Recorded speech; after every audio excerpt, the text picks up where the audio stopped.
जय हिंद। आज हम जीएसटी के बारे में फुल इंफॉर्मेशन जानेंगे कि आप लोग जब कोई सामान बेचते हैं तो जीएसटी जो देते हैं तो क्या वो सेंट्रल गवर्नमेंट के पास जाती है कि स्टेट गवर्नमेंट के पास जाता है, यानी कद्दू कटाता है तो किन किन में बटाता है, पूरी इंफॉर्मेशन हम जानेंगे। तो सबसे पहले देखिए, जीएसटी लाने की प्रक्रिया जब हमारे भारत देश के प्रधानमंत्री मनमोहन सिंह थे वो भी बहुत बार प्रयत्न किए थे, लेकिन उनके पास प्रचंड बहुमत न होने के कारण जीएसटी वो नहीं पारित करा पाए। लेकिन जब मोदी जी बने भारत के प्रधानमंत्री तो वह 1 जुलाई 2017 में जीएसटी को पारित करा दिए। और देखिए, जीएसटी ये सबसे पहले फ्रांस में था और हम लोग जो जीएसटी अपनाते हैं वो कनाडा को देकर अपनाते हैं।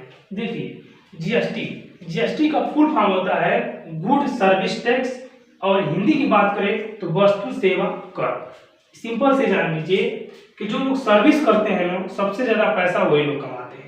देखिए, जीएसटी हम 4 भागों से देते हैं, 4 भागों से, जिसमें पहला है आपका सीजीएसटी, और दूसरा है एसजीएसटी, और तीसरा है यूएनजीएसटी, और चौथा है आईजीएसटी। जिसमें आपको हम बता दें कि ये तीसरा किसी काम का नहीं है, इसके जानने की हमें कोई जरूरत नहीं है, तो इसे हम मिटा देते हैं। और सबसे पहले देखिए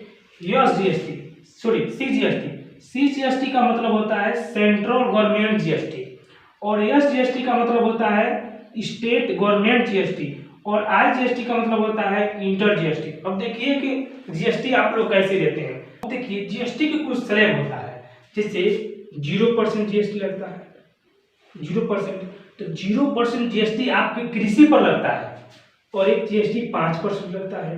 5% जीएसटी चिप्स पे, कुरकुरा पे, छोटा मोटा चॉकलेट पकलेट जो अपने गर्लफ्रेंड को खिलाते हैं उस पर 5% लग जाता है जीएसटी, देख लीजिएगा। और 12% जीएसटी लगता है, गुलदस्ता फुलदस्ता खरीद कर अपने वाले को देते हैं, उसमें 12% जीएसटी लग जाता है। 18% जीएसटी आपकी शिक्षा पर लग जाता है, 18% जीएसटी आपकी शिक्षा पर लग जाता है। 28% जीएसटी आप जब एसी है ललटेन खरीदते हैं तो उसमें लग जाता है। ठीक है, अब हम समझेंगे कि जीएसटी आखिर आप देते कैसे हैं, जो सामान बेचते हैं वो जीएसटी देते कैसे हैं। देखिए, मान लीजिए आप सोच रहे हैं एक चिप्स का फैक्ट्री लगाने के लिए उत्तर प्रदेश में, ठीक है, आपने चिप्स का फैक्ट्री उत्तर प्रदेश में लगा दिया, आप चिप्स उत्पादन कर दिए। ठीक है, आप जैसे चिप्स उत्पादन कर दिए, ठीक है, जब उत्पादन कर देंगे तो सेंट्रल गवर्नमेंट धावा देगी, भाई होको कुछ काम धाम, अब जीएसटी मिलो। तो चिप्स पे देखिए 5% जीएसटी लगता है। अगर वह चिप्स आप केवल उत्तर प्रदेश में ही बेचते हैं तो कद्दू कटाई तो सब कटाई, तो 5% जीएसटी तब सेंट्रल गवर्नमेंट तो नहीं, तो यानी 2.5% जीएसटी आपके सेंट्रल गवर्नमेंट लेकर चली जाएगी, और 2.5 कह देगी किसको दे देना, स्टेट गवर्नमेंट को दे देना। ठीक है, वो तो खुद ले लेते हैं सब। ठीक है, लेकिन जरा ये समझिए, खाली चिप्स उत्तर प्रदेश में थोड़ी मिलता है, वो तो पूरे राज्य में मिलता है।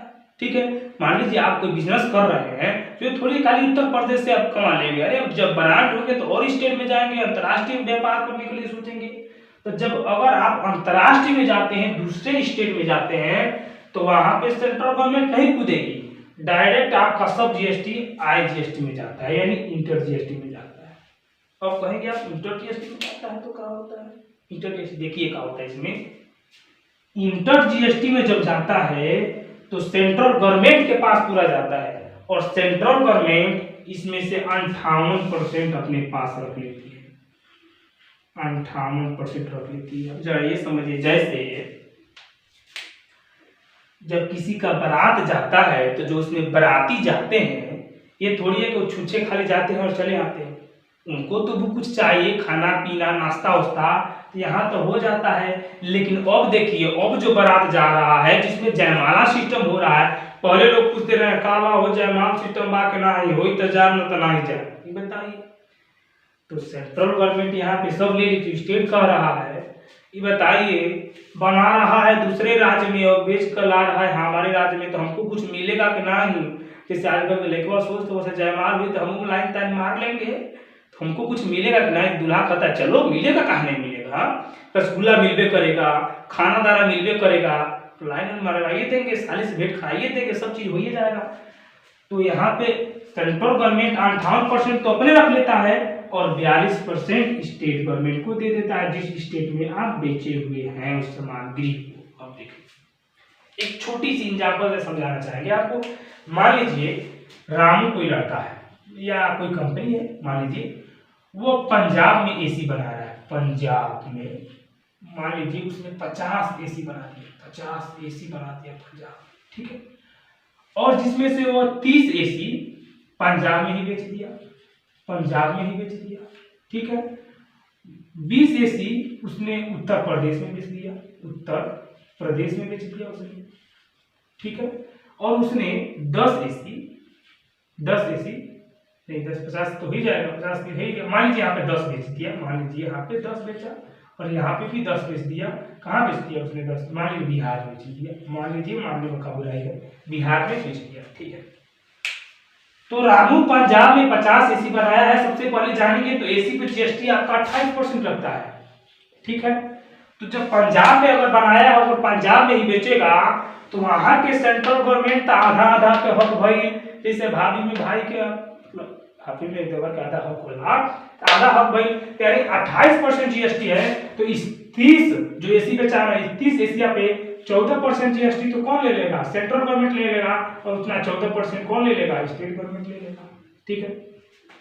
लेकिन जो एशिया उत्तर प्रदेश में बिकाया और बिहार में बेचाया है, इन सब का जीएसटी आपका आईजीएसटी में चला जाएगा, आईजीएसटी में चला जाएगा, यानी पूरा सेंट्रल गवर्नमेंट के पास जाएगा। तो फिर ये दोनों साथी जो हमारे उनके मुख्यमंत्री रहेंगे वो कहेंगे कि भैया जी, जैसे उत्तर प्रदेश के योगी जी हैं और बिहार के नीतीश जी हैं, तो मोदी जी से कहेंगे देखिए हमको भी कुछ चाहिए, तो मोदी जी अपने पास 58 रख लेंगे और 42 इन लोगों को दे देंगे। तो जीएसटी तो ऐसे लगता है आगे देखिए क्या होता है। जो लोग जीएसटी भरते हैं उनको इस प्रकार का एक नंबर मिलता है। इस नंबर में देखिए कौन सा राज छुपा हुआ है। मतलब सबसे पहले देखिए जीएसटी नंबर तो 15 डिजिट का होता है, 15 अंक का होता है। देखिए 15 अंक में देखिए जो सबसे पहला अंक होता है इस अंडर, मतलब जो मार्क्स है, इस मार्क के पहला जो होता है ये डिनोट करता है स्टेट को, यानी स्टेट को। ये डिनोट आपका किसका? स्टेट को करता है। जैसे आप बाइक पे देखे होंगे तो जिला डिनोट करता है, जैसे मान लीजिए यूपी 57 जैसे यूपी उत्तर प्रदेश समझ गए ना, लेकिन जिला को डिनोट कर देता है 57, कई ठन होता है 58, कई ठन होता है 52। ये जिला को डिनोट करता है ना। यूपी तो यूपी हमारा स्टेट हो गया, ये जिला को डिनोट कर रहा है। उसी प्रकार जो पहला अंक होता है हमारा ये, वो हमारे स्टेट को डिनोट करता है, ठीक है। और जो यहाँ से यहाँ तक का जो अंक होता है फिर अंडरलाइन के बीच में, ये हमारा मतलब जो व्यक्ति जीएसटी पेड कर रहा होता है उसका पैन कार्ड का नंबर होता है। ये पैन कार्ड का PAN पैन कार्ड का नंबर होता है, ये पैन कार्ड का नंबर होता है। और जो यहाँ पे लास्ट में 3 अंक होता है, ये हमारा ये डिनोट करता है कि आप कौन सा बिजनेस कर रहे हैं जिसके लिए आप ये जीएसटी पेड कर रहे हैं। यानी अगर आप कुरकुरा बेचते हैं, यानी आप मोमो बेचते हैं, सॉरी मोमो नहीं कर रहे हैं, अगर आप मैगी बेचते हैं, यानी जो भी आप बिजनेस करते हैं, आपके लास्ट 3 अंक का वो बताता है। और उसके जस्ट पहले जो अंक होता है पैन कार्ड का आपका नंबर होता है जो आदमी जीएसटी पेड कर रहा होता है। और शुरू में आपका स्टेट डिनोट करता है कि आप किस स्टेट से आते हैं। अब देखिए जीएसटी जो हमारा लगा हुआ है, जीएसटी के पहले एक टैक्स हुआ करता था जिसका नाम होता था VAT, यानी वैल्यू एडेड टैक्स। जब इसे हटाकर हमारा जीएसटी आया, और जीएसटी देखिए जीएसटी लाने के लिए मतलब ये जीएसटी जो इसका विधेयक था, विधेयक जो था हमारा विधेयक 122वां विधेयक था, 122वां विधेयक था। लेकिन ये संशोधित हुआ 101 में हुआ। तो आप कहेंगे विधेयक 122 था और संशोधित 100 कैसे हुआ? जैसे मान लीजिए सिंपल सा समझिए, विधेयक का मतलब ये होता है जैसे आप किसी से 5 बार पैसा मांग लिए और 6वां बार मांगने गए हैं तो आपको पैसा दे दिया है, तो यानी आप उससे कितना बार पैसा मांगे हैं? 6 बार। तो यानी विधेयक हमारे मतलब ये मत समझिएगा केवल जीएसटी के लिए विधेयक कितना आया था, नहीं, बहुत से कार्य के लिए संशोधन के लिए विधेयक आया है। तो जो जीएसटी का विधेयक आया था वो हमारा 122वां था, लेकिन वो मतलब काम हमारा हो गया वो 101 था। यानी 6वां बार जब आप मांगने गए हैं तो आपका काम हो गया है, वो संशोधन था जो हमारा 101 था। समिति देखे तो कलर समिति था। और सबसे पहला देश सबसे पहला जो हमारा राज्य मतलब जीएसटी को लागू किया उस राज्य का नाम असम था। उम्मीद है वीडियो आपको अच्छा लगा होगा। मिलते हैं नेक्स्ट वीडियो में। धन्यवाद।